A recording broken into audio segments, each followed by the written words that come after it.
ఈరోజు ఒక తప్పుడు వార్త ప్రధానంగా విశాఖ బ్రాండ్ ఇమేజ్ని దెబ్బతీసేలా డెక్కన్ క్రానికల్లో విశాఖ స్టీల్ ప్లాంట్ పైన యూటర్న్ తీసుకున్నది తెలుగుదేశం ప్రభుత్వం అనేటువంటి వార్త చాలా బాధాకరం. ఇది వైజాగ్ బ్రాండ్ ఇమేజ్ని దెబ్బతీసే విధంగా ప్లాంట్ విషయంలో చాలా స్పష్టంగా ఉండేటువంటి తెలుగుదేశం ఎన్డీఏలో భాగస్వామ్యం ఒక స్పష్టమైనటువంటి వైఖరితో మేమున్నాం. రేపు చంద్రబాబు నాయుడు గారు అదేవిధంగా స్టీల్ మినిస్టర్ కుమారస్వామి గారు విశాఖ వస్తున్నటువంటి నేపథ్యంలో ఇలాంటి వార్త రావడం చాలా బాధాకరం. అలయన్స్ టేకెన్ యూటర్న్ అని ఈరోజు on Visakha steel plant privatization అని చెప్పి ఒక వార్తని డెక్కన్ క్రానికల్లో రావడం. ఇప్పుడు డెక్కన్ క్రానికల్ కూడా నీలి మీడియా పక్షాన చేరిపోయింది. ఇప్పటి వరకు సాక్షి, ఎన్టీవీ, టీవీ9 ఒక స్టాండ్ తీసుకొని ఏ రకంగా తెలుగుదేశం పార్టీని, ప్రభుత్వాన్ని బద్నాం చేస్తూ ఉన్నారు. అదేవిధంగా ఈరోజు డెక్కన్ క్రానికల్ కూడా హక్కును చేరటం, ఇది ఒక తోక పత్రికలా తయారైంది.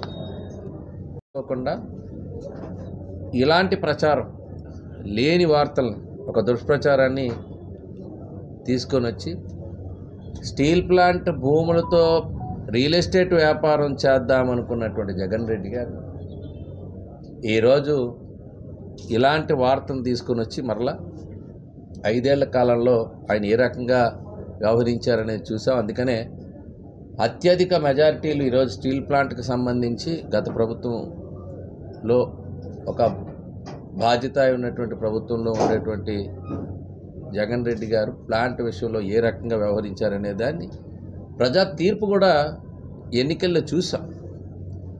అయినా ఇప్పటికీ కూడా ఆ పద్ధతి మార్చుకోకుండా ఇలాంటి సమయంలో, అంటే ఒక రేపు స్టీల్ ప్లాంట్ మినిస్టర్ వస్తున్నారు, ముఖ్యమంత్రి చంద్రబాబు నాయుడు గారు విశాఖపట్నం వస్తున్నారు కాబట్టి ఇప్పుడు ఇలాంటి వార్తని ఒక డెక్కన్ క్రానికల్ని మళ్ళా తెరపైకి తీసుకొచ్చి వాటిపైన వార్తని రాయించేటువంటి ప్రయత్నం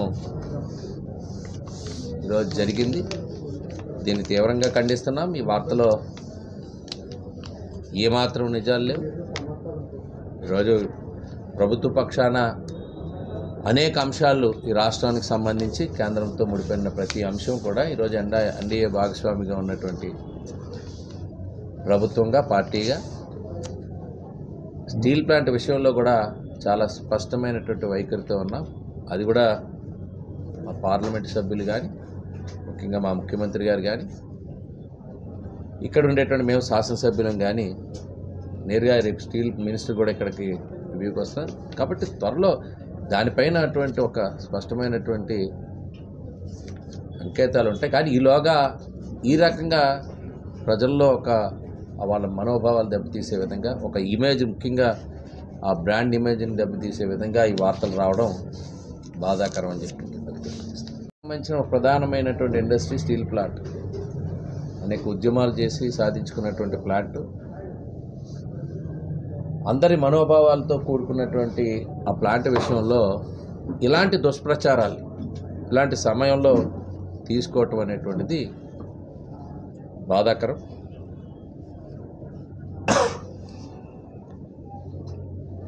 మొన్నటి వరకు కూడా జగన్ రెడ్డి కంపెనీలో ఉద్యోగిగా పనిచేసినటువంటి వంశీ ఇప్పుడు డెక్కన్ క్రానికల్లో చేరటం వల్ల పట్నాయక్ పేరుతో ఒక వార్త ఈరోజు రావడం జరిగింది డెక్కన్ క్రానికల్లో.